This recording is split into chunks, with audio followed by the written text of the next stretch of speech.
For more on this story and other issues, I'm now joined by economist and data scientist Trinity Ncube, the founder of Elevate South Africa.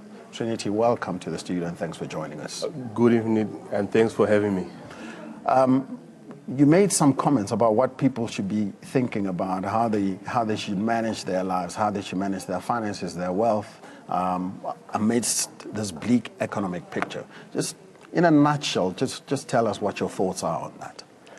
So basically, when you look at the South African economy, what I find is, from an individual basis to a household, to a community, to a country, as well as over and above the African region, we tend to spend beyond our means.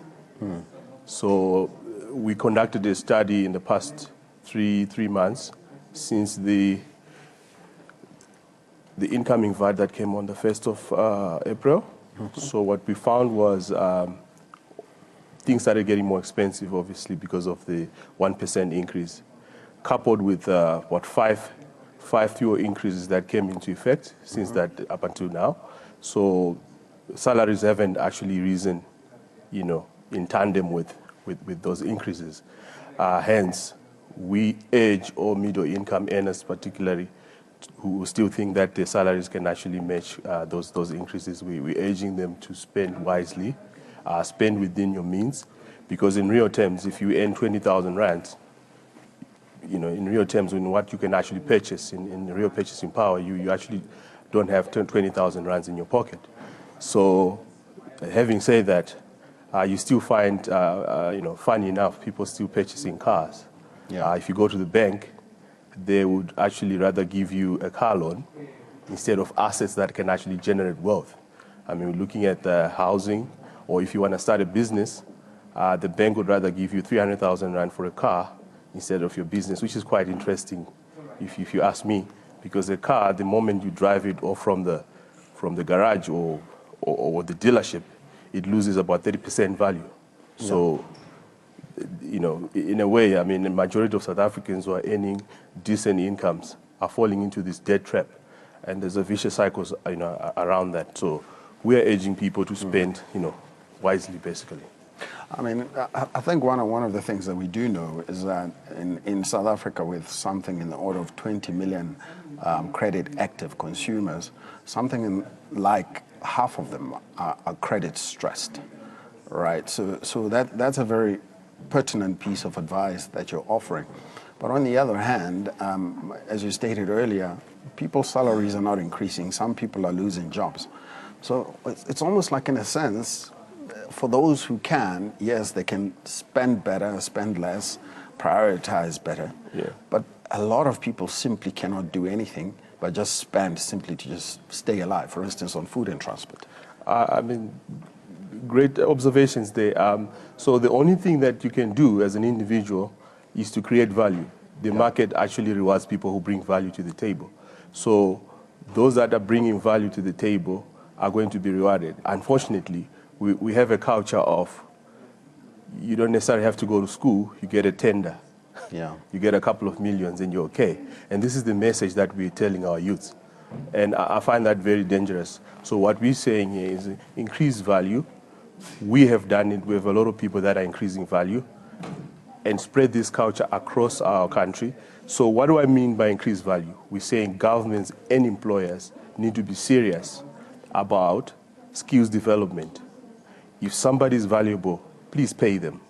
We still find all these income disparities within corporate space, even in the public sector. You are a very valuable individual, but yet somebody who's less valuable than you gets paid more. There has to be a way to get around that.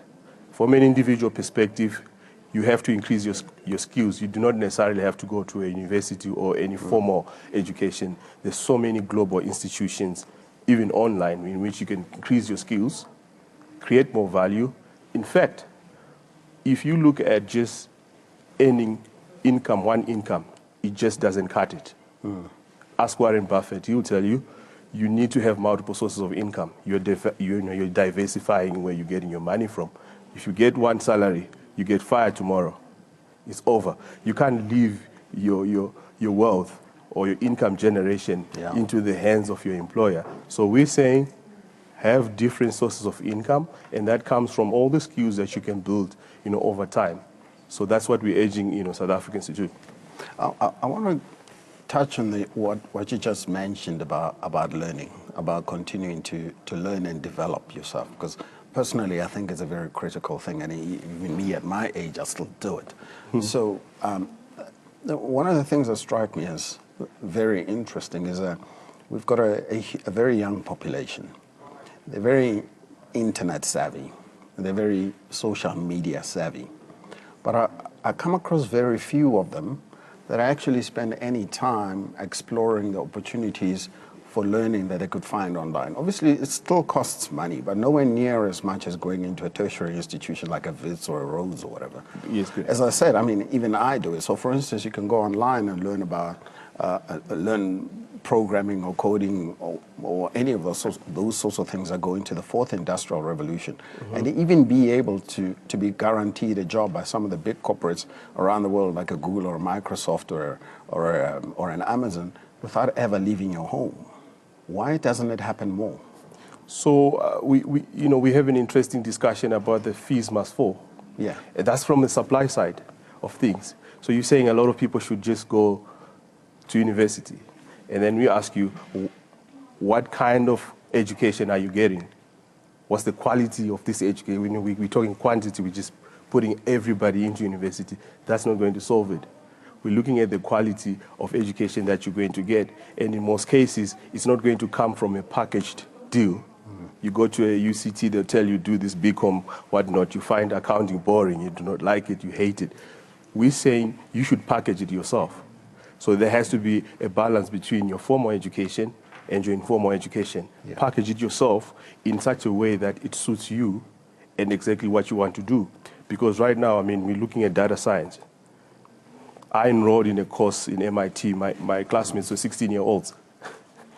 And these are courses, when you plead poverty, you can pay as little as $100 a course. yeah. And when you mentioned Microsoft, Google, Harvard Business School, Oxford, all these institutions have stuff online that's very valuable, that is readily applicable. As you learn it, you can actually apply it with a bunch of other people around the globe. So again, to mention something that you mentioned about why we're not taking advantage of the global opportunities that are there. We have also created a culture that, see, if you come from another African country, you're not welcome to do business here. We can't have that. This protectionist, this Donald Trump type way of doing business, you can't have that. So what we're saying is, let's have an African, way of doing business in which we encourage all the African countries to come together and create this massive market opportunity. So if I'm looking at Kenya and Morocco, for instance, they have more internet access than South Africa. Their speeds are far more than, I've been on some global platforms where freelancers and young people are working. I was one of the first people there from Southern Africa, and they say something very interesting to me. They say, the people in South Africa, you think that you know everything. They've been on that platform for 5 years. So that tells you something that, we're getting some things wrong. When you look at the data prices, when you look at the data speeds, why do we only have telecom in play? We got to spread, we got to break out this concentration, bring down the cost of data, bring down the cost of internet. Now, when we have that, even from a business point of view, the cost of doing business, if the internet prices are down, and we get our young people in, what we create is we've got a lot of skills around that can actually be readily used, and people even earn, enormous amounts of, and the opportunities are there. Yeah. We work on these platforms, and it's just something we're not looking at. But underlying a lot of what you're saying, though, is a certain level of self-sufficiency that's required in every individual, right? I mean, you have to have the drive yourself. I mean, obviously, in every facet of our lives, there's a level of dependence we have on, say, the state as an institution. But by and large, what it requires is that you yourself internalize the fact that you are responsible for your own well-being. Absolutely. I mean, that's the one thing, the way that comes to my mind is entitlement. I hear it all the time when you're talking to corporate giants and people who have struggled through and made it themselves. One thing that we're pushing in our society is that the government is going to come and do things for us. You go anywhere in the world, the government is not there, it's not your friend. The banks are not your friend. You have to find a way to sustain yourself and actually build the skills that you require. What we would require, I mean, from a governmental perspective, is that they just need to nurture a ground in which it's a fair playing field. Yeah. Where if you're great, you can make it. From an individual point of view, do not wait for somebody to do stuff for you. You can't have that reactive. Yeah. You have to be proactive. You have to go out and actually get the opportunities. Trinity, thank you very much for your inputs. It's been great. Thank you for having me.